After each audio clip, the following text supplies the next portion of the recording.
یہ کہانی صرف ایک نبی کی نہیں، یہ کہانی ہے ایک پوری امت کے اٹھنے اور گرنے کی۔ لوط علیہ السلام ایک نبی جسے اللہ نے اس قوم کی طرف بھیجا جو دنیا میں سب سے پہلی بار اپنی فطرت سے ہٹ چکی تھی۔ وہ شہر عمارتوں سے بھرا تھا، علم تھا، بزنس تھا، دنیاوی عیش و آرام تھا، لیکن دلوں میں انسانیت مر چکی تھی۔ لوط علیہ السلام لوگوں کو سمجھاتے، اے میری قوم، اللہ نے تمہیں جو راستہ دیا ہے وہی فطرت ہے، وہی پاک، وہی تمہارے لیے بہتر ہے۔ غلط راستوں پر مت چلو۔ لیکن لوگ ہنستے تھے، تانے دیتے تھے، کہتے تھے ہماری زندگی ہے، ہم جیسے چاہیں ویسے جئیں گے، تم کون ہو روکنے والے؟ لوط علیہ السلام کا دل اپنے لوگوں کے لیے روتا تھا، کیونکہ نبی کا کام روکنا نہیں، راستہ دکھانا ہے۔ اور انہوں نے کوشش بھی کی، بار بار کی، دن میں، رات میں، اکیلے میں، سامنے میں، لیکن قوم کی اکڑ اور گناہوں کی عادتیں ان کی آنکھیں بند کر چکی تھیں۔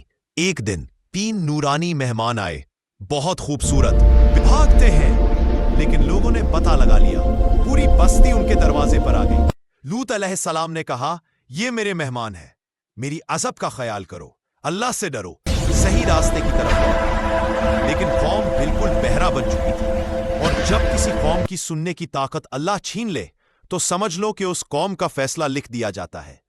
تبھی مہمانوں نے کہا، اے لوط، ہم انسان نہیں، اللہ کے فرشتے ہیں، تم فکر نہ کرو، تمہارا رب تمہیں آج کے بعد سرکشت رکھے گا۔ لیکن تمہاری قوم کا عذاب طے ہو چکا ہے۔ رات گہری تھی، لیکن عذاب اس سے بھی زیادہ بھاری۔ فرشتوں نے لوط علیہ السلام کو کہا، رات ہی رات اپنے گھر والوں کو لے کر نکل جاؤ، مگر پیچھے مڑ کر مت دیکھنا۔ لوط علیہ السلام چلتے رہے، ان کی آنکھوں سے آنسو گر رہے تھے، کیونکہ نبی کا دل نرم ہوتا ہے، وہ اپنی قوم کے لیے دشمنی نہیں رکھتے، بس درد رکھتے ہیں۔ اور جب وہ شہر سے دور ہوئے، آسمان نے بادل اوڑھ لیے، زمین کانپنے لگی، ہوائیں بدل گئیں، اور پھر ایک زوردار چیخ، ایک برتن کو پلٹ دیا جائے۔ اور یہ سب کیوں ہوا؟ کیونکہ جب انسان حدیں توڑ دیتا ہے، فطرت بدل دیتا ہے، گناہ کو فیشن سمجھ لیتا ہے اور نصیحت کو مذاق، تو پھر دنیا میں کوئی طاقت اسے بچا نہیں سکتی۔ کہانی کا اصلی پیغام، اللہ کی بنائی فطرت سب سے خوبصورت ہے، اسے بدلنا بربادی ہے۔